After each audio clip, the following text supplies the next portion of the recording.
സ്വർണ്ണം വരച്ച പാടത്ത് കൂടെ നമുക്കൊരു റൈഡ് പോയാലെന്ന് പറഞ്ഞിട്ട് ഞാനും വീടും കൂടി ജോസൂട്ടിനെ വിളിക്കാൻ വേണ്ടി മുകളിലോട്ട് വളവും തിരിവായതുകൊണ്ട് റൈഡിങ് ഞാൻ അത്ര എക്സ്പെർട്ട് അല്ലാത്തതുകൊണ്ട് താഴത്ത് ജോസൂട്ടിനെ വെയിറ്റ് ചെയ്തു. ഇരുന്നാളായതുകൊണ്ട് അവിടെ 2-3 കടകളൊക്കെ ഉണ്ടായിരുന്നു. അവിടെ നിന്ന് മിഠായി വേണം, അത് വേണം, ഇത് വേണം എന്നൊക്കെ പറഞ്ഞുകൊണ്ട് അറിയാൻ തുടങ്ങിയപ്പോഴത്തേക്ക് ഞാൻ ഒരു ഐസ്ക്രീം വാങ്ങിച്ച് ഇടുവിനെ അഡ്ജസ്റ്റ് ചെയ്ത് അവിടെ. പിന്നെ അതൊക്കെ കഴിഞ്ഞ് ജോസൂട്ടിനെയൊക്കെ വിളിച്ച് ഞങ്ങൾ വീട്ടിൽ വന്ന് ഞങ്ങൾ എല്ലാവരും കൂടി ജീപ്പ് എടുത്തുകൊണ്ട് റൈഡ് പോയി. എവിടെ ഗ്യാപ്പ് റോഡ് ചെന്നപ്പോഴാണ് തലയുടെ മുകളിൽ അറിഞ്ഞ് സൂര്യൻ ഇരിക്കുന്നത്. നല്ല ചൂടുണ്ടായിരുന്നത്. കാറ്റും കൊണ്ട് ചോളം ക്യാരറ്റൊക്കെ തിന്ന് അഡ്ജസ്റ്റ് ചെയ്തിരുന്നത്. പിന്നെ അവരുടെ കുറെ കപ്പിൾ ഫോട്ടോഷൂട്ടുകളായിരുന്നു. ആ വളവിന് ഈടൊക്കെ വീണ ലോറിനെ ഘാടമായി നിരീക്ഷിച്ചുകൊണ്ടിരിക്കുകയായിരുന്നു. എങ്ങനെ വീണു, എങ്ങനെയായിരിക്കും അത് വളഞ്ഞ് തിരിഞ്ഞ് ബ്രേക്ക് കിട്ടിയില്ല, അങ്ങനെ കുറെ ചിന്തകളായി. ചിന്തിച്ച് അങ്ങനെ തല മരവിച്ചപ്പോൾ ഞങ്ങളൊരു കട്ടൻ ചായ കുടിക്കുന്നത് എക്സ്പ്ലോർ ചെയ്ത് തലമുത്തി പറന്ന് കിടക്കുന്ന തേയിലത്തോട്ടത്തിന്റെയും എന്റെയും ബ്യൂട്ടി ഒരുമിച്ച് കാണിക്കാനാണ് ഞാൻ ഈ തല തിരിഞ്ഞിങ്ങനെ നടക്കുന്നത്.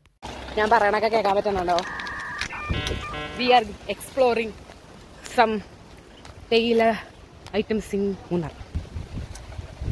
കണ്ടോ, നിങ്ങൾ കാണുന്നുണ്ടോ ഈ ബ്യൂട്ടി? ഞാൻ നല്ല ആസ്വദിച്ച് വ്ലോഗ് എടുത്തോണ്ടിരിക്കുന്നത്. അപ്പോഴാണ് ജോസഫി ഡാൻസ് കളിച്ച് സുരേഷ് ഗോപിയുടെ സ്റ്റെപ്പ് ഇട്ടുകൊണ്ടായിരുന്നത്.